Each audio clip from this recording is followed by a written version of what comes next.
그들은 하나님께서 이 전쟁에서 패배하셨다고 모두가 확신할 때 수천 명의 사람들 앞에서 다시 살아날 것이다. 그들은 1260일 동안 자루옷을 입고 열린 광장에서 아무도 듣기 원하지 않는 것을 선포하며 거짓을 기꺼이 축하하고 회개를 외면하는 세상에서 외칠 것이다. 이들은 바로 요한계시록의 두 증인이다. 수세기 동안 나팔과 인봉, 신비한 피조물들 사이에 감춰져 있던 예언의 한 부분이다. 그러나 예루살렘의 심장부에서 무대를 더욱 소름 끼치게 여는 세부가 등장한다. 미혹으로 가득 찬 무대 위에서 짐승과 정면으로 맞설 두 명의 살과 피를 가진 사람들이다. 대대로 거룩한 성이라 불린 예루살렘은 마지막 날에 영적으로 소돔과 애굽이라 불리는 무게를 짊어진다. 타락과 노예 상태를 상징하는 이름들로 거룩한 것도 반역의 땅으로 변할 수 있음을 상기시킨다. 요한이 요한계시록 11장에서 본 것은 상징적인 연극이 아니다. 그것은 미래의 역사에 새겨진 실제 사건으로 하나님께서 이 목소리들에게 어린 양의 피를 증거한 거리 위를 걷도록 권세를 주신 것이다. 그들은 상복을 입고 예언하며 세상이 애써 감추려 하는 모든 것을 드러낼 것이다. 누군가가 정해진 때 이전에 그들을 해치려 하면 그들의 입에서 불이 나올 것이다. 멀리 있는 은유가 아니라 하나님께서 말씀하시는 동시에 마지막 순간까지도 그분의 모든 말씀을 지키신다는 살아있는 표징이다. 그래서 예루살렘의 풍경은 더욱 무겁다. 요한은 신의 명령으로 측량된 성전을 묘사하지만 이방인들에게 내어준 뜰은 거룩한 일부가 더럽혀짐을 뜻한다. 그 공간 안에서 이 두 증인은 세상이 보지 않으려 하는 어둠 한가운데에 켜진 등불처럼 우뚝 선다. 그들이 설교하는 동안 많은 이들이 그들을 침묵시키려 하겠지만 모든 것은 아무 소용이 없을 것이다. 그 시간이 채워질 때까지는. 그것은 사람의 손으로 정해진 것이 아니라 하늘의 시계로 기록된 카운트다운이다. 그리고 마침내 그들의 증언이 끝난 듯 보일 때 무저갱에서 올라오는 짐승이 그들과 싸워 이기고 그들을 죽일 것이다. 그들의 시신은 주께서 십자가에 못 박히셨던 바로 그 광장에 드러난 채로 남겨질 것이다. 요한은 그 광장을 가볍게 부르지 않는다. 그는 그것을 영적으로 소돔과 애굽이라 부른다. 그리고 1세기 사람이라면 상상조차 못했을 장면을 그는 주저없이 드러낸다. 민족과 족속과 언어와 나라들이 이 죽은 시신들을 보게 될 것이다. 성도들의 피를 전리품처럼 전시하며 거짓의 승리를 생중계하는 세상이다. 그들은 서로에게 선물을 주고 축하할 것이다. 마치 땅에서 짐 하나가 제거된 듯 기뻐할 것이다. 그러나 그들이 깨닫지 못하는 것은 조롱하며 광장에 침묵을 찍는 모든 카메라가 더 큰 스캔들의 무대를 준비하고 있다는 사실이다. 이 증인들은 단순한 상징이 아니다. 그들은 걷고 말하고 맞서고 죽고 다시 살아나 어느 누구도 보좌가 여전히 모든 제국 위를 다스리고 있음을 의심하지 못하게 할 것이다. 많은 이들이 표적과 인봉과 이론을 좇는 동안 소수만이 이 장 안에 하나님께서 마지막 날에 무엇을 하실지를 이해할 가장 당혹스러운 열쇠 중 하나가 숨겨져 있음을 깨닫는다. 실제 대결, 온 세상이 볼 수 있도록 열려있는 무대, 그리고 이 광장이 듣는 자의 마음속에 세워지는 동안 바람과 불에 실려 다시 기억되길 기다리는 옛 인물이 있다. 죽음을 맛보지 않고 떠났지만 해마다 6월절마다 비어있는 의자를 남긴 그 선지자. 어쩌면 그는 단순한 추억이 아니라 아무도 감히 답하지 않는 질문에 대한 첫 번째 단서일지 모른다. 완성되지 않은 약속, 죽지 않은 선지자. 예루살렘에 드러난 그 광장의 이미지가 아직 마음속에 맴도는 동안 이스라엘의 왕들만큼이나 오래된 기억의 숨결이 떠오른다. 수많은 사람들과 달리 무덤의 차가운 먼지를 맛보지 않은 한 남자. 엘리야의 모습은 성경 속에서 불꽃처럼 나타났다 사라지기를 반복하며 언제나 백성의 믿음이 거짓 신 앞에 무릎 꿇을지 아니면 다시 한 분 하나님께 돌아올지 갈림길에 있을 때 나타난다. 그리고 바로 그 엘리야는 지금도 그를 기다리는 전통을 지키는 가족들의 식탁에 빈 의자로 남아있다. 그들의 의식이 알지 못하는 사이 그의 이야기는 단순한 상징적 귀환보다 훨씬 더 큰 무언가를 가리킨다. 모든 것은 이스라엘이 바알 앞에 무릎 꿇고 살던 시절에 시작되었다. 왕들은 제단을 더럽히는 것을 자랑스럽게 여겼고 군중들은 조상들의 하나님의 영광이 타락한 의식으로 대체되는 것을 당연하게 여겼다. 그러나 그들 가운데 아무도 매수하거나 위협할 수 없는 한 남자가 일어섰다. 열왕기상 17장은 하늘을 바꾼 그 말을 기록한다. 내가 섬기는 이스라엘의 하나님 여호와께서 살아계심을 두고 맹세하노니 내 말이 없으면 수년 동안 이슬도 비도 있지 아니하리라. 마치 엘리야가 감추어진 열쇠, 구름을 잠그는 임봉에 접근한 것 같았다. 그것은 마법이 아니라 온 땅의 주 하나님의 이름으로 말하는 자의 권능이었다. 3. 년 반 동안 땅은 갈라져 목말랐다. 백성은 해결책을 찾아 헤맸지만 한 방울의 물도 찾을 수 없었다. 모두가 더 이상 희망이 없다고 생각할 때 엘리야는 갈멜산 꼭대기에 다시 나타났다. 거기서 부서진 돌들 사이에 12개의 돌로 재건된 제단 앞에 서서 그는 하늘에서 불을 부르짖었다. 자신을 위해서가 아니라 백성이 여전히 응답하시는 하나님을 보게 하려고. 불은 내려와 재물뿐 아니라 제단 주위를 흐르던 물까지 삼켜버렸다. 이는 그분께서 말씀하실 때 자연의 법칙조차 무너지리라는 선포 같았다. 그러나 엘리야를 더욱 당혹스럽게 만드는 것은 그의 마지막이다. 왕과 부패한 제사장들, 조종당한 군중들을 대적했던 바로 그 남자는 무덤 하나 남기지 않았다. 열왕기하 2장은 그가 엘리사와 함께 걷던 중 회오리 바람이 그들을 갈라놓고 불수레가 그를 데려가는 순간을 묘사한다. 엘리사는 소리쳤다. 내 아버지여, 내 아버지여, 이스라엘의 병거와 마병이여. 그 순간 누가 그것을 이끄셨는지에 대한 단서처럼 울린다. 엘리야는 도망치듯 사라진 것이 아니라 그의 사명이 아직 끝나지 않았기 때문이다. 구약의 마지막 선지자 말라기는 결코 시들지 않을 씨앗을 뿌렸다. 보라, 여호와의 크고 두려운 날이 이르기 전에 내가 선지자 엘리야를 너희에게 보내리라. 수백 년 후 이제는 갈멜이 아닌 갈릴리의 한 소박한 언덕이었다. 짐승 가죽을 입고 야생 꿀을 먹으며 광야에서 외치던 한 남자, 회개하라, 천국이 가까이 왔느니라. 많은 이들이 세례 요한을 보고 그가 엘리야인지 물었다. 그는 자신이 아니라고 했지만 마태복음 17장에서 예수님은 혼란스럽고도 깨닫게 하는 말씀을 하셨다. 세례 요한은 엘리야의 영으로 왔지만 엘리야는 다시 와서 모든 것을 회복하리라. 예언의 페이지 사이에 스며드는 한 줄기 빛 같은 이 시간의 틈. 영은 왔지만 사람은 아직 남아있다. 엘리야를 그토록 본질적으로 만드는 것은 죽음 없는 마지막보다 그가 불을 표적으로 가진 자라는 점이다. 갈멜에서부터 회오리바람, 그리고 베드로와 야고보, 요한 앞에 모세와 함께 나타난 변화산까지 엘리야는 꺼지지 않는 선지자의 상징이다. 많은 이들이 의심하는 동안에도 6월절 식탁 위 비자는 여전히 남아있다. 비를 멈추고 불을 부른 그를 기다리며, 그리고 요한계시록 11장을 읽을 때 그 유사성을 보지 않을 수 없다. 하늘을 닫고 타락한 세대에 외치며 아무도 감히 나서지 못할 때 짐승과 맞서는 두 증인, 예루살렘에 드러난 광장의 신비가 무대라면 엘리야는 다시 세상이 금과 권력과 육체의 우상 앞에 무릎 꿇을 때 나타날 수 있는 살아있는 단서이다. 그는 죽지 않았고 무덤을 남기지 않았으며 깨져버릴 동상조차 세우지 않았다. 하나님께서 친히 간직하신 불꽃 같은 기억으로 살아있다.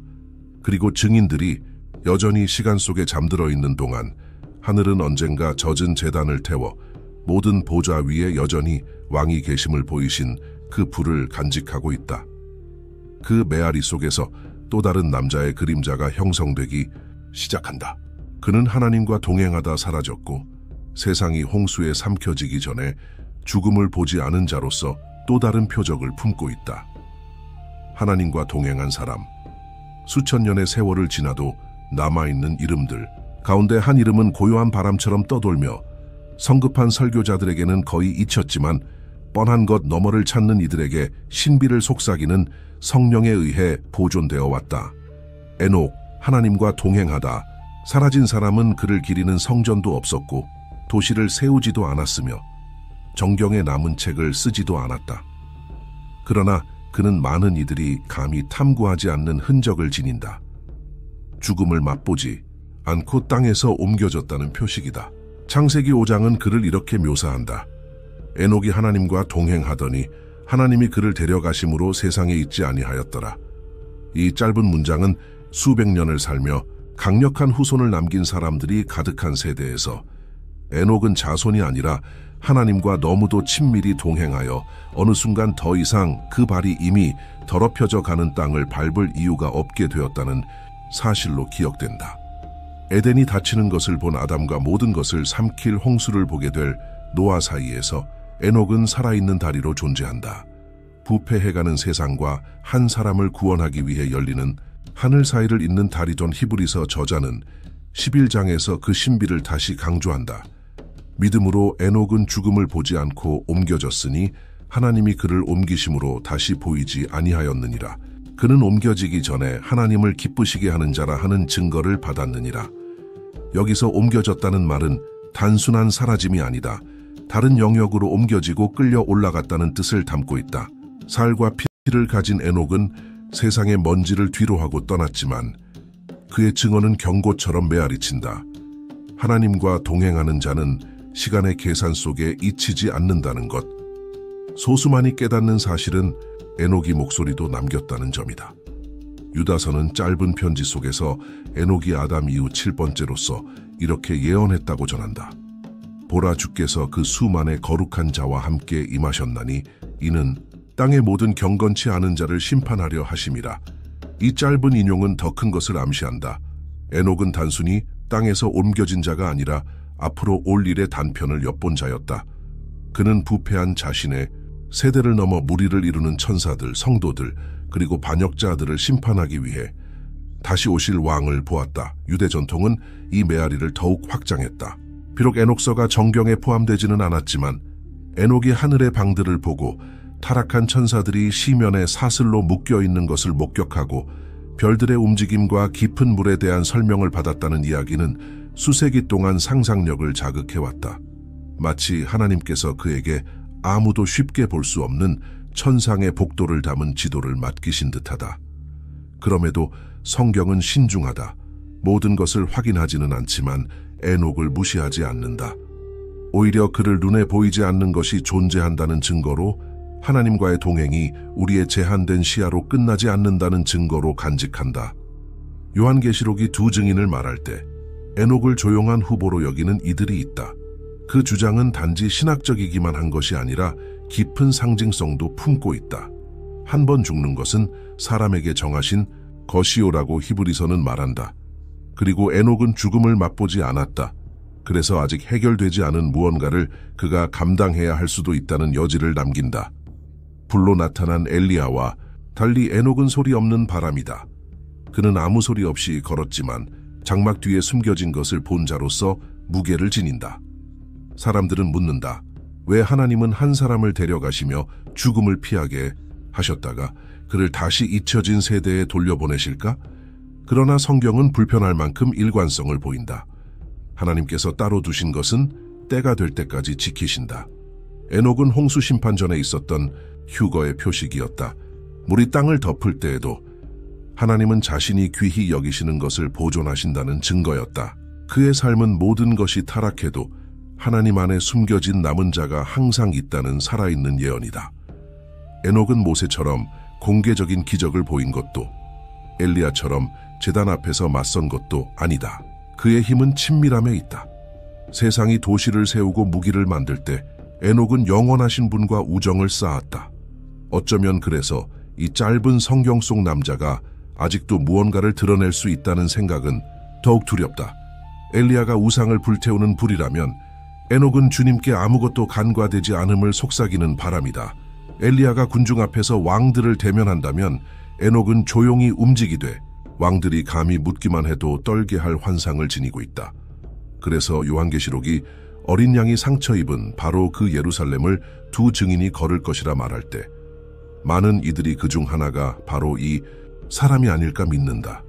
자연스러운 방식으로 땅과 작별하지 않았지만 여전히 땅의 먼지에 대한 빚을 지닌 그 사람. 만약 에녹이라면 그는 외로운 방랑자로 돌아오지 않을 것이다. 그는 심판의 목소리로 돌아올 것이다. 경건치 않은 자들이 결코 벗어날 수 없다고 예언한 자로서. 그의 사라짐이 구원의 신호였다면 그의 귀환은 거룩함을 조롱하는 자들에게는 정죄의 신호가 될 것이다. 누가 짐승에 맞설 두 사람일지를 두고 논쟁하는 이들이 많지만 에녹의 이름은 여전히 7겹으로 잠긴 단서처럼 울려 퍼진다. 하나님과 동행하다 사라진 자는 평범한 사람이 거룩하신 분의 보좌에 손을 대리라 믿지 않는 무리 앞에서 다시 걸을 수도 있다. 그러나 뒤를 돌아보는 자는 깨닫는다. 불이 있는 곳엔 언제나 비밀을 속삭이는 바람이 있다는 것을. 그리고 이 남자가 여전히 하나님의 마음에 숨겨져 있는 동안 광야의 주름 사이로 훨씬 더 유명한 또 다른 이름이 되살아난다. 아무도 스스로 그의 시신을 찾을 수 없었던 하나님의 벗, 모세, 하나님의 친구, 죽음 이후에 나타난 사람. 에녹이 홍수의 물이 덮치기 전에 하나님께서 숨겨두신 고요한 숨결이라면 모세는 바다를 가르고 제국을 대적하도록 하나님께서 세우신 천둥이다. 모세의 이름을 말하면서 출애굽 문설주의 피 영원하신 분의 손으로 새겨진 돌판의 무게를 느끼지 않을 수 있는 사람은 없다.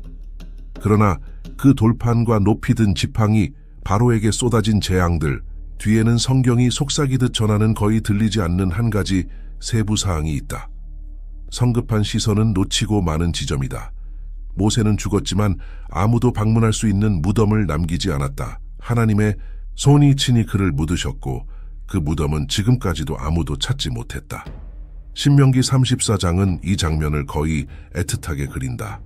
종은 홀로 느보산에 올라 약속의 땅을 멀리서 바라보고 거기에서 땅의 먼지를 베개 삼아 그의 날들을 마쳤다. 그러나 모세의 마지막은 단순한 이별의 메모가 아니다. 성경은 여호와께서 모세를 모압 땅 골짜기에 장사하셨다고 분명히 말하면서도 아무도 그 무덤이 어디인지 알지 못한다고 전한다. 이미 맡겨진 사명을 다 이룬 사람의 몸에 대해 왜 이토록 상세히 기록할까? 왜 이스라엘 역사에서 그렇게 거대한 지도자가 영적으로만이 아니라 물리적으로도 누구든지 그의 기억을 우상화하지 못하도록 숨겨졌을까? 그 해답은 신약 유다서 9절에서 더욱 깊어진다. 신약에서 가장 짧고도 기이한 구절 중 하나에서 우리는 한 다툼을 발견한다. 사람들 사이가 아니라 영적 권세들 사이에서 벌어진 다툼이다. 천사장 미겔이 사탄과 모세의 몸을 두고 직접적으로 다투었다. 그것은 영혼도 아니었고 유산도 아니었다. 바로 몸, 율법을 품었던 그릇, 바로 앞에 홀로 섰던 사람, 해방자. 사탄은 그것을 원했고 미가엘은 그것을 지켰다. 그리고 본문은 더 이상 아무 설명을 하지 않는다. 그 안에 무엇이 걸려 있었는지, 적이 그것을 차지하면 어떤 힘이 생겼을지를 한 줄도 말하지 않는다. 그 안에는 무엇이 숨겨져 있을까? 많은 이들에게는 단지 그림자일 뿐이지만 성경이 결코 버리지 않는 패턴을 보는 사람에게는 더 큰 징조의 퍼즐이 된다. 에녹과 엘리야와 달리 모세는 분명히 죽었다. 그러나 그의 몸은 어떤 인간의 손에도 썩지 않았다. 만남의 장막에서 하나님과 얼굴을 맞대고 말하며 그 누구도 감히 보지 못한 영광을 본 그는 어떤 우상 숭배의 더러움에도 닿지 않도록 보호되었다. 그 당시 많은 민족들은 무덤을 죽은 자를 숭배하는 제단으로 만들곤 했다. 어쩌면 주님께서는 모세를 감추심으로써 신의 산에 오른 사람에게가 아니라 그를 부르신 하나님께만 제단이 향하게 하신 것이다. 그러나 사람들이 간과하는 것은 모세가 완전히 사라진 것이 아니라는 점이다. 수세기가 지난 후 반석 틈에 얼굴을 숨겼던 그 얼굴이 갈릴리의 한산 위에서 드물게 계시되는 밤에 나타났다. 마태복음 17장은 예수님께서 베드로와 야고보와 요한을 데리고 가셔서 그들 앞에서 변모되셨다고 기록한다. 그 얼굴은 해처럼 빛났고 옷은 빛과 같이 희어졌다. 그리고 그분과 함께 대화를 나눈 이는 엘리야와 모세였다. 이는 고립된 환상이 아니었고 우화도 아니었다. 실제 하는 사람들, 식별할 수 있는 사람들, 십자가 전에 아들과 이야기하는 이들이었다. 베드로도 보았고 야고보도 보았으며 요한도 보았다. 그리고 성령은 이 기록을 간직하셨다. 아무도 모세가 죽은 뒤에도 여전히 사람의 손으로 조작할 수 없는 모습으로 활동하고 있음을 의심하지 않도록. 왜 모세였을까? 엘리야가 선지자의 불을 상징한다면 모세는 살아있는 율법이다. 하나는 우상을 대적하는 무게를 지녔고 하나는 죄를 드러내는 의의 기준을 품었다. 변화산에서 그들은 동상처럼 서 있지 않았다. 영화로운 몸으로 서서 율법과 선지자가 그들 가운데 빛나시는 분 안에서 성취될 것을 증언하고 있었다. 이는 많은 이들이 모세가 요한계시록의 두 증인 중 한 사람이 될 수 있다는 것을 믿게 하는 실마리다. 결국 왕들을 대면하고 재앙을 내리고 물을 피로 바꾸고 바다를 갈라 종살이하던 백성을 해방한 다른 선지자가 또 있을까?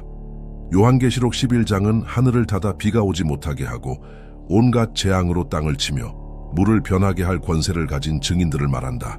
이 표적을 누가 더 잘 나타낼 수 있는가? 지팡이가 뱀이 되고 나일강이 피로 변하며 하늘에서 불과 우박이 함께 내린 그 사람 모세 외에 누가 있을까?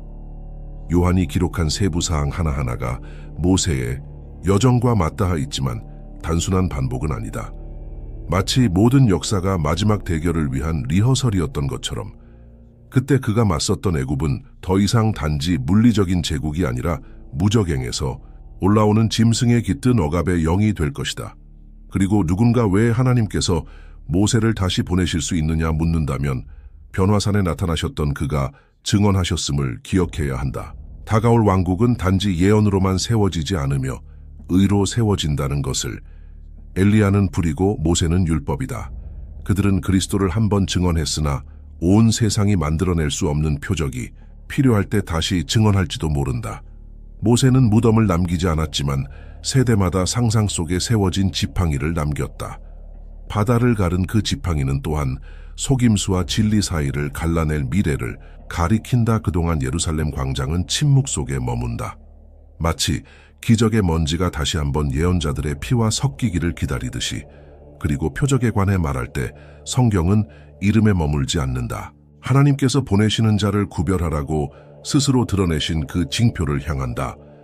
세상이 거짓을 진짜와 혼동하지 않도록 그 지점에서 이야기는 창처럼 열려 증인들이 무엇을 할지, 왜 그들의 입이 불을 내뿜을지, 왜 모든 재앙이 단순한 애굽의 기억이 아니라 여호와께서 이같이 말씀하시되 라는 선포가 여전히 살아있음을 증명하는 것인지 비로소 드러난다.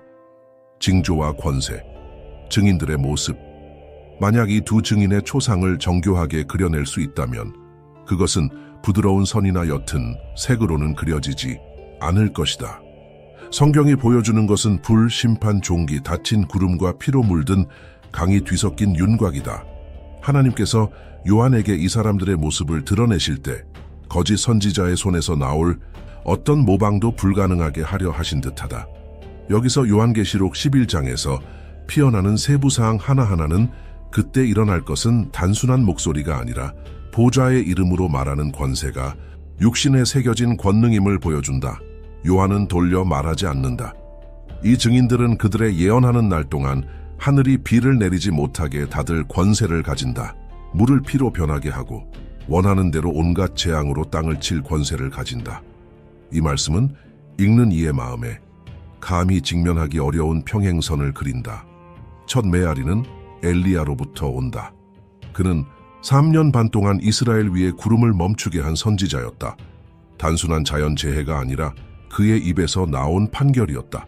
물로 흠뻑 젖은 제단 위에 하늘에서 불이 내려 그것을 삼킨 사건은 우주 만물의 왕과 언약을 맺은 자의 목소리에 하늘이 순종함을 증명하는 살아있는 표적이었다. 두 번째 그림자는 모세 위에 들이운다.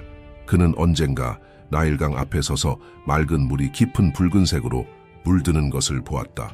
그 붉음은 바로의 마음이 무너질 때까지 애굽을 삼킬 재앙들을 알렸다.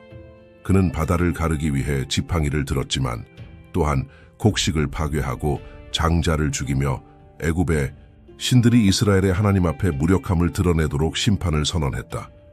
각 재앙 피 한 방울, 불과 우박이 섞여 내린 것은 이제 무너져야 할 오만한 제국의 그림자요.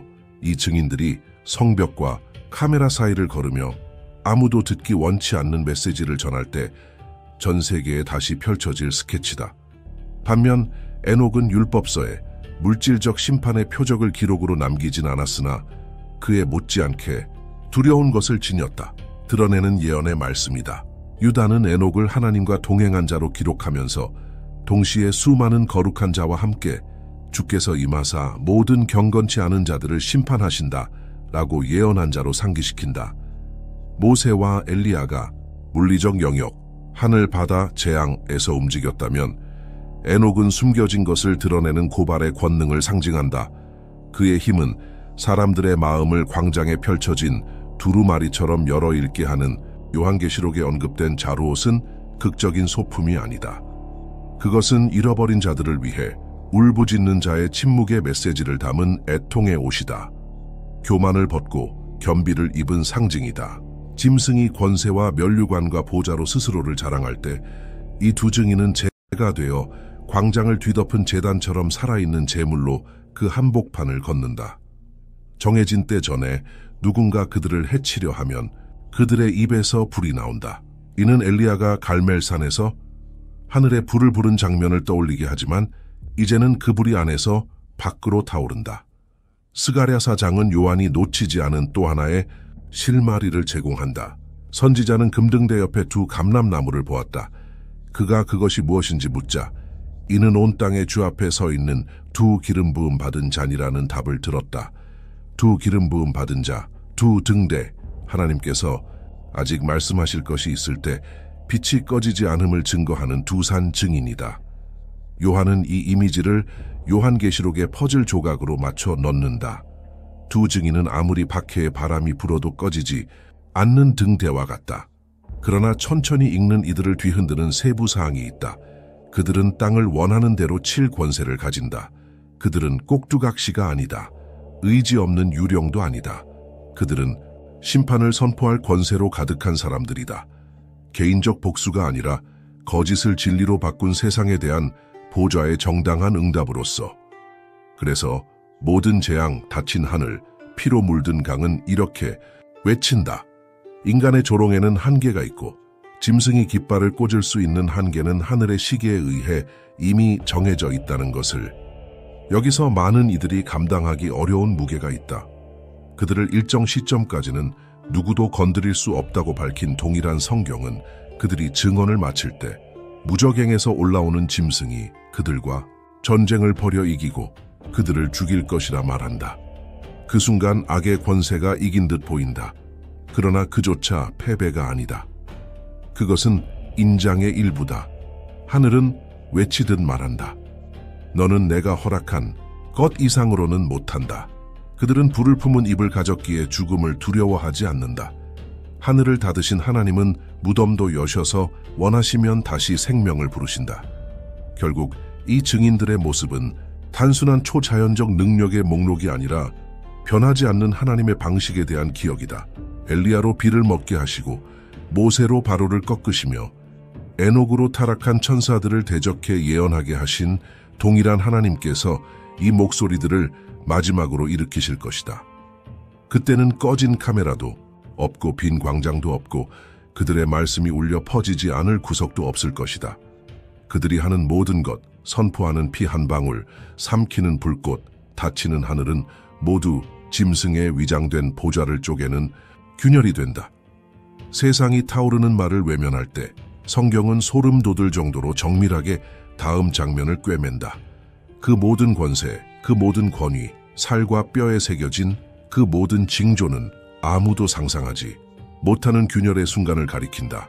불을 품고 말했던 자들의 몸이 어린 양을 묵살하던 바로 그 광장에 쓰러질 날을 하나님은 왜 순교를 허락하실까? 요한계시록 11장은 이 지점을 조금도 아끼지 않는다. 1260일 동안 증언한 뒤 무적행에서 올라오는 짐승이 그들과 싸워 이기고 그들을 죽일 것이다. 이 한 문장은 느리게 곱씹는 이를 전율하게 하는 무게를 지닌다. 짐승은 그들이 말하는 동안에는 올라오지 않는다. 오직 증언이 완성될 때 모든 말씀이 씨앗처럼 칼처럼 던져진 후에야 올라온다. 하나님께서 친히 보내신 자들을 악이 건드리도록 허락하시는 것은 충성은 고통을 막아준다는 신학을 무너뜨리는 한 방이다.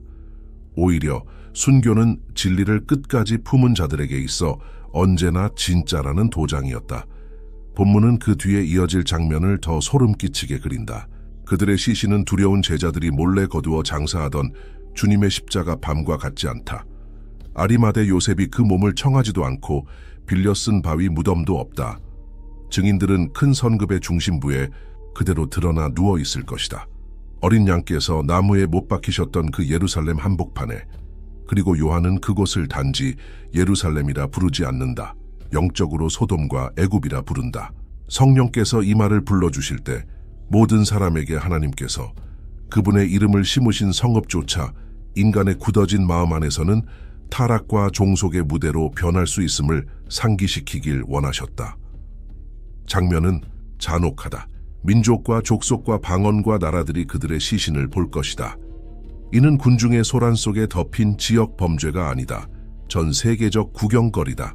한때 그리스도의 십자가 처형을 조롱하며 즐거워하던 세상은 이제 다시 한번 대결의 본을 보여준 이들의 죽음을 박수로 맞는다. 그러나 이번에는 카메라가 있고 위성도 있고 모든 시간대에 빛나는 화면이 있다. 그리고 그 화면마다 같은 맛이 묻어난다.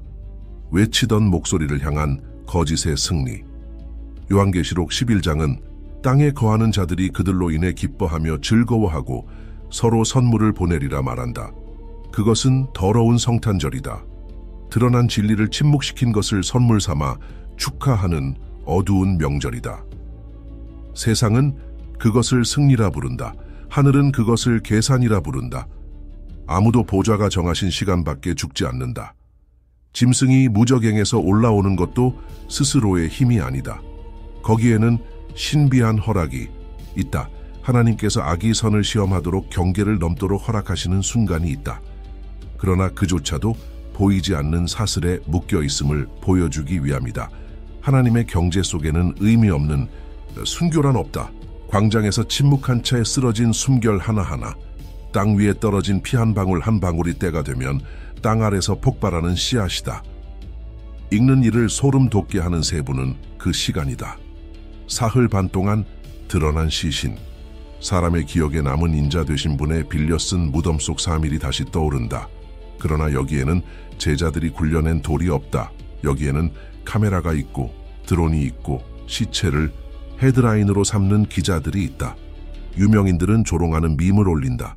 세계 지도자들은 마침내 귀찮은 목소리가 침묵했다고 선언한다. 그들은 선물을 주고받으며 잔치를 벌인다. 하나님께서 사람들에게 선물을 주셨던 성령의 은혜가 마치 지옥에 뒤집힌 성탄절처럼 조롱된다. 그럼에도 불구하고 열린 광장은 끝이 아니다.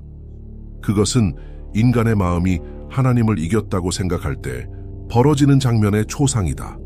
광장에 예언자를 매달고 시신을 전리품처럼 전시하며 죽음을 마지막이라 여겨 조롱한다. 이스라엘의 선지자들이 돌 사이에 죽어간 것도 그러했고, 헤롯의 연회에서 목이 잘린 세례 요한도 그러했다. 스데반이 무거운 돌에 뼈가 부서질 때 얼굴이 빛난 것도 그러했다. 그리고 그 모든 위에 헤롯과 빌라도 앞에서 말없이 서 계셨던 어린 양이 있었다. 예루살렘, 소돔, 애굽, 그 선급은 이 모든 것을 하나로 품는다. 희생의 자리, 도덕적 오염의 자리, 영적 억압의 자리. 그래서 하나님은 순교를 허락하신다. 칼 앞에서도 충성된 자의 피보다 하늘에 더 크게 외치는 소리는 없기 때문이다. 광장에 떨어진 피 한 방울은 짐승을 향한 고발장이다. 시신을 비추는 모든 카메라는 자신도 모르게 곧 다가올 것을 알리고 있다. 증인들이 하늘을 닫고 땅에 상처를 입혔다면 그들의 노출된 침묵은 더 큰 심판의 문이다. 세상은 움직이지 않는 시체를 비웃지만 언젠가 물 위에 운행하던 그 영은 잠들지 않는다. 하나님의 마음에 간직된 한 줄기 숨결, 그 바람이 풀려나면 뼈가 이어지고 살이 덮이고 눈이 다시 떠질 것이다. 사람들이 시체를 둘러싸고 웃고 떠드는 동안 보좌는 마지막 예언적 시계의 똑딱임을 기다린다. 지켜보는 사람들에게 질문은 남는다. 하나님께서 지키실 수 있는 분이신데 왜 의인에게 악이 닿도록 허락하실까? 그 답은 간단한 공식에 담기지 않는다. 그러나 그분이 친히 세우신 패턴으로 그려진다. 공개된 부활이 있으려면 광장에서 죽음이 있어야 한다. 세상이 마지막 승리를 보려면 짐승이 이겼다고 착각하도록 허락하셔야 한다. 두려움이 무너지려면 충성이 마지막 숨결까지 빛나야 한다. 그리고 예루살렘이 한때 죄 없는 자의 피를 쏟아냈던 것처럼 이번에도 그 거리엔 주께서 보내신 자를 다시 살리시는 영의 역사가 새겨질 것이다. 그동안 카메라는 계속 촬영하고 사람들은 선물을 주고받는다. 짐승은 승리를 자랑한다. 그러나 하늘의 명령은 바뀌지 않는다. 한때 나사로에게 나오너라 속삭이셨던 그분은 그 광장이 쇼가 끝났다고 생각할 때 침묵을 찢을 목소리를 여전히 그 숨결에 간직하고 계신다. 바로 그 조롱 가득한 광장 한가운데서 세상의 어떤 렌즈도 설명할 수 없는 다음 막이 시작될 것이다. 죽음이 결코 붙잡아 두지 못할 것을 되돌려내는 순간이 마지막 스캔들, 세상이 아는 권력과 패배와 승리에 대한 모든 논리를 정면으로 뒤흔드는 장면이 있다. 역사를 두 줄로 갈라버리는 순간이다. 한쪽엔 하나님을 이겼다고 자만하며 억눌린 웃음을 터뜨리는 자들이 있고 다른 한쪽엔 어디서 왔는지 알 수 없는 숨결로 가득 찬 침묵이 있다. 두 증인이 광장에서 쓰러질 때 짐승은 승리를 노래하고 민족들은 선물을 주고받으며 뉴스는 모든 언어로 울려 퍼지는 헤드라인을 반복한다. 땅을 불태우던 그 목소리가 잠잠해졌다. 그러나 바로 그곳, 먼지와 조롱 속에서 하늘은 가장 무시할 수 없는 장면을 준비하신다. 요한은 요한계시록 11장에서 기록한다. 3일 반이 지나면 하나님께로부터 오는 생명의 영이 그들 속에 들어가신다고. 그 노출된 몇 초가 공개적 기적의 카운트다운이었던 것이다. 카메라가 시신의 쇠락을 담아내려 할 때 보좌는 먼지에 속삭인다. 에덴에서 흙에 생명을 불어넣으셨던 그 동일한 숨결이 광장에 버려진 차가운 살갗을 다시 두드린다.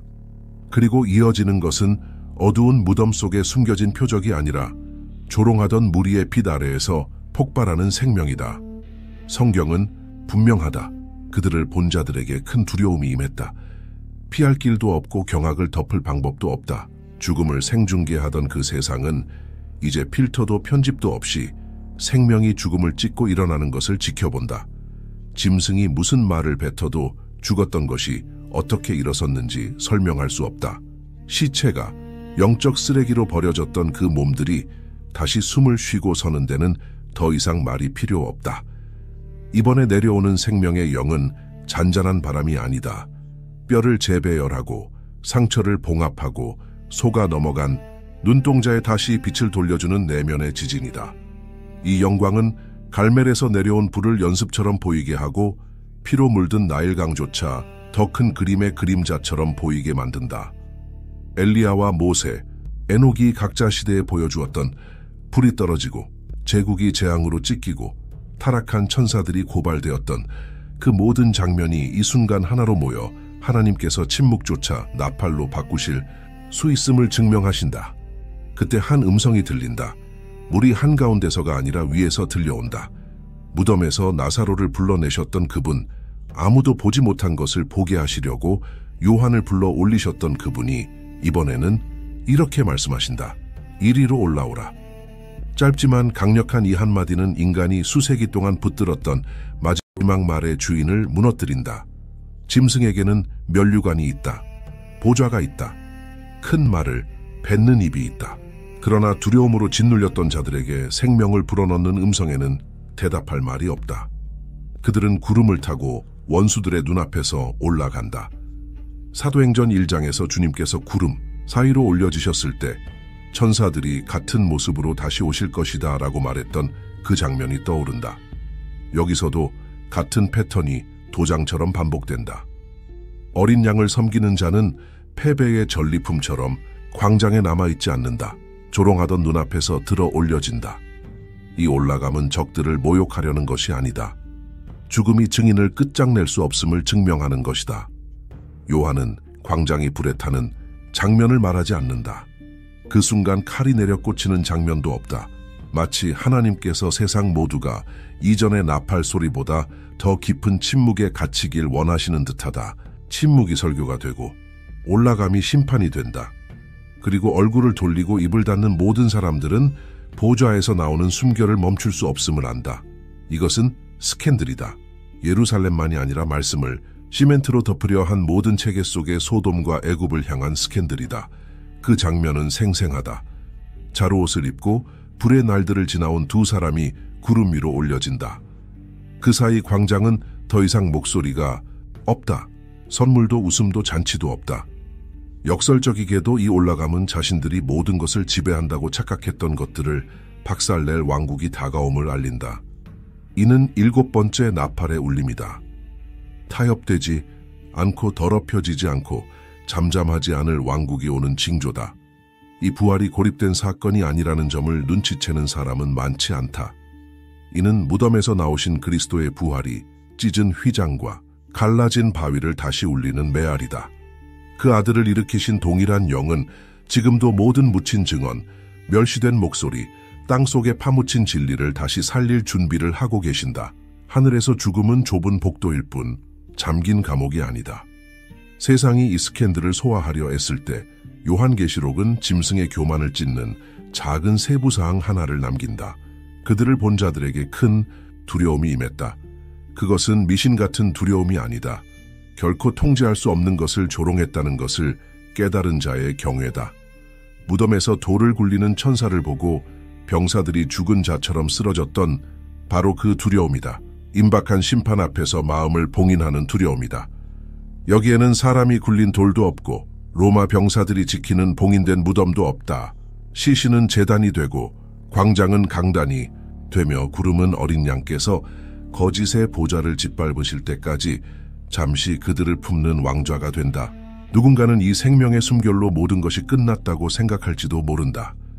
그러나 요한은 마지막 한 가닥을 잊지 않는다. 7번째 나팔 소리가 준비되었고 하늘은 세상의 왕국이 결코 잃지 않으셨던 그분의 거심을 선포한다. 그러나 그 나팔이 창공을 찍기 전 마지막 질문이 남는다. 증인들이 세상의 조롱 속에서 일어섰다면 오늘 말씀을 묻어두면 대답 없이 지나갈 것이라. 믿는 이는 과연 무엇을 보고 있는가? 끝날 때의 증인들의 영향. 공개 부활의 메아리가 거리마다 울려 퍼질 때 한 가지 질문은 결코 사라지지 않는다. 지금 이 시대를 숨쉬는 우리는 요한이 그 환상을 기록한 지 오래 지난 오늘 이 모든 것을 어떻게 받아들여야 하는가? 두 증인은 단지 학자들이 날짜와 이름을 놓고 논쟁하기 위한 각주에 불과한가? 아니면 이 옛 두루마리에만 갇히기를 거부하는 무언가가 그 이야기 속에서 여전히 뛰고 있는가? 요한계시록은 주말 호기심꾼을 위한 책이 아니다. 여전히 살아있는 것을 향해 열려있는 문이자 평안을 가장하고 잠들려는 양심을 깨우는 손가락이다. 성경은 이미 요한계시록 11장 15절에서 이 영향의 씨앗을 심는다. 세상 나라가 우리 주와 그 그리스도의 나라가 되어 그가 세세토록 왕 노릇하시리로다. 이 7번째 나팔은 멀리서 울리는 경고가 아니라 인간의 모든 지배 욕망을 산산조각 내는 선고다. 단순히 왕좌가 바뀌는 것이 아니라 모든 제국과 모든 체제와 모든 지배 구조 뒤에 언제나 하나님께서 허락하신 보이지 않는 한계가 있었음을 만천에 드러내는 것이다. 그리고 그 모든 것은 결국 어린 양 앞에 무릎 꿇게 될 것이다. 두 증인의 모습, 자루옷, 입에서 나오는 불, 닫힌 하늘, 피로 물든 물. 이 모든 것은 세상이 말하는 권력과 극명하게 대비된다. 오늘날 많은 사람은 권력을 불편한 진리를 침묵시키는 것으로 생각하고 권위를 모든 것을 무난한 이야기 속에 가두는 것으로 여긴다. 그러나 성령은 이 증인들을 통해 매 세대에 상기시키신다. 진리는 허락을 구하지 않고 고개를 숙이지 않으며 타협하지 않는다. 그들은 말하고 맞서고 쓰러지고 다시 일어난다. 스스로의 영광을 위함이 아니라 하나님께서 세우신 것은 그 누구도 묻어버릴 수 없음을 드러내기 위해서다. 그 영향은 요한이 예루살렘을 묘사하는 방식에서 더 날카로워진다. 그는 그곳을 영적으로 소돔과 애굽이라 부른다. 표면적으로는 거룩한 성과는 너무도 거리가 먼 이름이다. 소돔은 가증한 것을 정상으로 만들려 한 도덕적 타락의 무게를 지닌다. 애굽은 생명을 죽은 우상을 위해 피라미드의 벽돌처럼 부려먹는 노예 체제의 상징이다. 그 뒤섞인 자리에서 증인들은 피를 흘리고 드러나며 다시 일어난다. 성령은 마치 모든 세대에 이렇게 외치시는 듯하다. 죄를 축제 삼고 진리를 가두는 모든 문화는 결국 죽지 않는 예언적 음성에 의해 드러날 것이다. 이것은 단지 종말의 부록이 아니다. 지금의 거울이다. 아무도 주목하지 않는 순간에도 하나님은 여전히 역사를 쓰십니다. 우리가 광장만 보고 카메라와 조롱 소리만 들을 때 하늘은 더 깊은 것을 준비하십니다. 두 증인이 쓰러진 그 자리에도 사람들의 눈에는 보이지 않는 씨앗이 뿌려집니다. 사람들은 시신만 보지만 하나님은 그 시신 아래에 심겨진 복음의 씨앗을 보십니다. 아무리 깊게 묻혀도, 아무리 오랜 시간이 지나도 하나님께서 숨을 불어넣으시면 그 씨앗은 반드시 다시 일어납니다. 우리가 잊지 말아야 할 것은 하나님은 항상 작은 것에서 큰 일을 시작하신다는 사실입니다. 무너진 제단의 돌 하나, 가뭄 속에 무릎 꿇은 기도 하나, 광야에서 외치는 한 사람의 목소리, 아무도 귀 기울이지 않는 낮은 소리들이 하늘에 닿아 민족을 바꿉니다. 두 증인의 입에서도 나오는 불은 단지 심판의 상징이 아닙니다. 그것은 하나님의 말씀은 어떤 시대에서도 꺼지지 않는 불꽃이라는 사실을 보여줍니다. 지금 이 시대에도 누군가는 자신을 증인이라고 부르지 않더라도 그 영을 품고 살아갑니다. 직장, 한 구석에서, 학교의 책상 위에서, 병원 복도에서, 사람들이 보지 않는 곳에서 진리를 붙드는 사람들, 그들의 입에서는 불이 나오지 않을지 몰라도 그들의 눈물과 기도가 하나님 앞에서는 동일한 불로 타오릅니다. 하나님께서 왜 공개 순교를 허락하시는가를 우리는 이해하려고 애쓰지만 그 답은 언제나 십자가에서부터 시작됩니다. 예수님께서도 감람산에서 홀로 땀방울이 핏방울이 되도록 기도하셨지만 그 밤에 제자들은 잠들었습니다. 광장에서 외치는 두 증인처럼 때로 우리는 외로움 속에서 말씀을 지켜야 할 때가 있습니다. 그러나 고독 속에서도 하나님은 우리의 편이십니다. 침묵 속에서도 하늘은 결코 비어있지 않습니다. 요한계시록은 단지 재앙의 책이 아닙니다. 그것은 약속의 책이고 회복의 책입니다. 보라, 내가 새 하늘과 새 땅을 만들리니. 이 약속은 오랜 세월 동안 믿음을 잃지 않은 자들을 위해 준비된 것입니다. 두 증인이 다시 일어나 구름을 타고 올라갈 때 그들은 단지 자신들의 승리를 보여주는 것이 아니라 우리 모두에게도 같은 소망이 있음을 증언하는 것입니다. 오늘 우리가 무엇을 붙들어야 할까요? 오늘도 광장은 사람들로 가득하고 세상은 짐승의 소리를 더 크게 들려줍니다. 그러나 하늘은 여전히 증인들의 목소리를 통해 말씀하십니다. 지금도 우리 안에 심어진 말씀은 살아있습니다. 가족 안에, 일터 안에, 무너진 마음 안에. 사람들은 그 씨앗을 짓밟으려 하지만 하나님은 숨겨진 골방에서 기도하는 자, 아무도 주목하지 않는 제단을 지키는 자를 통해 다시 불을 붙이십니다. 광장은 웃고 있지만 하늘은 조용히 준비합니다. 마지막 순간에 이리로 올라오라는 부르심은 두 증인에게만 향한 것이 아닙니다. 그것은 진리를 붙든 모든 자에게 향한 하나님의 부르심입니다. 당신의 삶에도, 포기하고 싶은 마음속에도 그 음성은 들립니다. 일어나라, 내가 너를 살리리라. 네가 숨을 쉴 수 있도록 다시 길을 열리라. 그날 두 증인이 구름을 타고 올라간 것처럼 우리도 우리의 광장에서 우리의 두려움과 절망을 떠나 하나님께 가까이 나아갈 수 있습니다. 사람들은 두려움에 떨며 광장을 떠나겠지만 하나님의 자녀는 머리 숙인 자리에서 다시 일어날 것입니다. 그 증인의 영은 오늘도 살아있습니다. 그 불은 꺼지지 않습니다. 당신의 삶이 그 불을 전하는 통로가 되기를 바랍니다. 이것이 요한계시록이 오늘 우리에게 속삭이는 마지막 메시지입니다. 그러나 우리는 잊지 말아야 합니다. 그 불은 혼자서는 타오르지 않습니다. 누군가는 기름을 준비해야 하고 누군가는 그 등불을 지켜야 합니다. 광장에서 드러난 두 증인은 단지 과거의 상징이 아닙니다. 오늘 우리의 마음 안에도, 가정 안에도, 교회 안에도 하나님께서 여전히 찾으시는 작은 등불입니다. 때로는 사람들의 비웃음이 그 불을 꺼뜨리려 할 것입니다. 때로는 두려움이 우리 안에 심어져 다시는 입을 열지 못하게 할 것입니다. 그러나 하나님은 이렇게 말씀하십니다. 네가 꺼졌다고 생각하는 불씨에도 내가 다시 숨을 불어넣으리라. 아무도 주목하지 않는 작은 신실함, 아무도 보지 못하는 눈물 어린 기도가 바로 그 불의 연료입니다. 요한계시록의 마지막 장면은 두려움으로 끝나지 않습니다.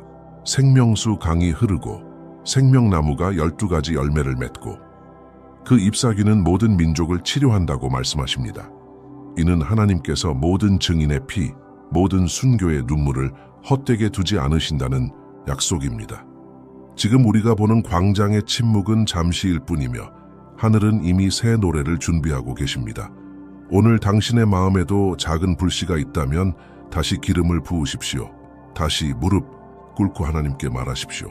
주님, 제 삶도 증인의 삶이 되게 하소서. 조롱 앞에서도 무너지지 않게 하소서. 침묵하지 않게 하소서. 그러면 하나님은 반드시 대답하십니다. 당신을 통해 다시 불이 붙고 다시 말씀이 선포될 것입니다. 사람들이 포기하라고 속삭일 때에도, 광장이 당신을 조롱할 때에도 하나님은 말씀하십니다. 내가 너를 기억한다. 내가 너를 세운다. 내가 너를 살린다. 두 증인은 먼 예언 속의 이름이 아니라 오늘도 살아 움직이는 하나님의 약속입니다. 그러므로 두려워하지 마십시오. 비웃음도 사라지고 짐승의 목소리도 잠잠해지고 마지막에는 다 이루었다는 그 음성이 모든 광장을 덮을 것입니다. 그때까지 당신의 작은 불씨가 꺼지지 않기를, 그 불이 다른 누군가의 마음에 옮겨 붙기를 기도합니다. 하나님께서 마지막 순간에도 이리로 올라오라 말씀하실 때 우리 모두 그 부르심에 응답할 수 있기를 소망합니다. 광장에 드러난 두 증인의 이야기가 오늘 우리의 이야기로 이어질 때 그 불은 결코 꺼지지 않을 것입니다. 오늘날에도 얼마나 많은 이들이 영적 소돔 속에서 어둠을 정상으로 여기며 하나님께서 파멸이라 부르신 것을 진보라 부르는가? 얼마나 많은 이들이 현대판 애굽을 짓고 사람의 몸과 마음과 믿음을 맹목적 복종의 재료로 삼는가? 그리고 신앙의 무리 안에서도 얼마나 많은 이들이 스스로를 건드릴 수 없는 존재라 여기며 엘리야가 왕과 거짓 선지자들을 대면하고 모세가 애굽에서 지팡이를 내리치고 에녹이 타락한 천사들을 고발했던 것을 잊고 사는가? 그 음성들은 안락한 궁전이 아니라 거짓을 찢어내는 현장에서 일어났다. 오늘날 증인을 말한다면 이는 단지 미래의 광장에서 걸을 두 사람만을 뜻하지 않는다. 하나님께서 결코 버리지 않으신 패턴이다.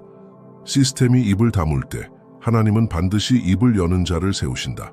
짐승이 일어설 때 그 면류관 뒤에 부패를 지적할 자를 반드시 허락하신다. 그래서 자루옷은 단순한 복장이 아니다. 거짓을 대적하기 위해 자아를 죽인 자의 영적 피부다. 영향은 거기서 멈추지 않는다. 온 세상 앞에 드러난 공개 순교는 많은 이들이 외면하려는 하나님의 성품을 드러낸다. 그분은 인간의 전략에 종속되지 않으신다. 십자가를 부드럽게 포장하기 위해 마케팅하지 않으신다. 필요하다면 진리가 광장에서 피를 흘리도록 두시며 조롱의 웃음소리가 그분의 침묵 속에서도 그분의 통치를 증거하게 하신다. 짐승이 이긴다. 3일 반은 그럴지 모른다. 그러나 악의 모든 승리는 보좌가 붙잡은 보이지 않는 끈에 매달린 환영일 뿐이다. 증인들이 부활할 때 메시지는 단지 종말론적 신호가 아니다. 모든 세대를 향한 인장이다. 마귀가 침묵시켰다고 생각한 모든 것 하나님께서는 다시 일으키실 수 있다. 두려움에 삼켜진 목소리, 억압으로 꺼져버린 재단, 진리 때문에 갈라진 가정, 이 모든 것은 성령의 생명의 숨결이 다시 불어올 비옥한 흙이다. 그래서 요한계시록은 단지 미래를 위한 편지가 아니다. 지친 자에게는 숨결이고 비겁한 자에게는 칼이고 어두운 시스템 속을 걷는 자에게는 횃불이다. 요한이 그 나라가 우리 주와 그의 그리스도의 나라가 되었다고 기록할 때 그는 정치적 승리를 예언하는 것이 아니다. 누구도 투표로 거스를 수 없는 현실의 침투를 선포하는 것이다. 어떤 법도, 어떤 문화도, 어떤 성벽도 이미 주권자이신 왕께서 그 자리에 앉으시는 것을 막을 수 없다. 증인들의 영향은 그 통치의 예고편이다. 지금 스스로 다스린다고 믿는 자는 허락 아래 다스리고 말씀을 잠재우려는 자는 결국 무릎을 꿇게 될 것이다. 이 이야기를 신화로 듣는다면 과거와 현재와 미래를 꿰는 실을 잃어버린 것이다. 엘리야, 모세, 에녹은 단순한 기억이 아니다. 그 조각들을 다시 맞추어 아무도 하나님의 불로 쓰신 것을 지울 수 없음을 보여주신다. 짐승의 입이 아직 크고 광장은 조롱으로 가득해도 성령은 여전히 숨을 불어넣으신다. 광장이 비웃음으로 들끓어도 하늘은 끝까지 증언을 지킨 자에게 이리로 올라오라. 말씀하실 순간을 준비하신다. 그리고 나팔이 울릴 때 소돔이든 애굽이든 예루살렘이든 모두 요한이 들었던 그 선포의 무대가 된다. 세상 나라가 우리 주와 그의 그리스도의 나라가 되어 그가 세세토록 왕 노릇하시리로다. 그때까지 한 예언과 다음 예언 사이의 침묵은 듣기를 선택한 이들을 위한 강역이다. 오늘 피 흘리는 증인은 누구도 묻을 수 없는 보좌를 가리키고 있다. 모든 계시를 돌아보면 죽음을 맛보지 않은 엘리야, 동행하다 사라진 에녹, 바로를 대적하고 비밀을 간직하다 영광 속에 나타난 모세, 그 모든 증인, 모든 제단, 피로 물든 광장, 하늘에서 떨어진 불은 한 이름을 가리킨다. 그리스도는 요한계시록의 중심일 뿐 아니라 결코 침묵하지 않는 모든 예언적 음성의 처음이자 마지막이다. 결국 두 증인은 단순한 신비한 두 남자가 아니다. 그들은 세상이 소돔과 애굽으로 덮여도 하늘은 결코 굴복하지 않는다는 증거다. 그들은 모든 약속이 예수 안에서 성취됨을 새기는 인장이다. 도살당한 어린 양이시지만 지금도 살아계시며 짐승과 지옥과 죽음을 이기신 분, 광장이 아니라 온 우주 앞에 높이 들린 십자가 위에서 다 이루었다고 선언하신 그분이다. 시신이 쓰러져도 그리스도는 여전히 서 계신다. 광장이 조롱으로 가득해도 그분의 피는 세상의 웃음보다 더 크게 말씀하신다. 혹시 당신이 지금 멀어진 마음으로 애굽 같은 시스템에 길들여지고 소돔 같은 죄악을 덮어두고 있었다면 기억하라. 광장에서 증인을 일으키신 그 숨결이 지금도 마른 뼈 위에 불어오고 있다. 마음을 돌이키는 자에게는 소망이 있다. 마음을 내어드리는 자에게는 새 힘이 있다. 이 모든 이야기를 듣고 당신의 마음이 제단으로 돌아가야겠다고 느꼈다면, 혹은 증인처럼 당신도 세상이 비웃어도 일어서야 한다고 느꼈다면 당신이 얼마나 멀리 갔는지는 중요하지 않다. 증인을 부르신 그 음성은 오늘도 자녀를 집으로 부르신다. 오늘 구주 예수 그리스도께 다시 돌아가기를 원하거나 영원한 구원을 향해 새 여정을 시작하고자 한다면 아래에 댓글로 적어주세요. 주 예수님, 나는 당신을 나의 유일하고 충분한 주님과 구세주로 받아들입니다. 이미 이 메시지가 당신의 마음에 닿았고 그리스도가 당신의 구주라면 댓글에 아멘이라고 적어주세요. 이 작은 고백이 이 말씀을 다시 돌아와야 할 더 많은 마음에 심겨질 씨앗이 되길 바랍니다.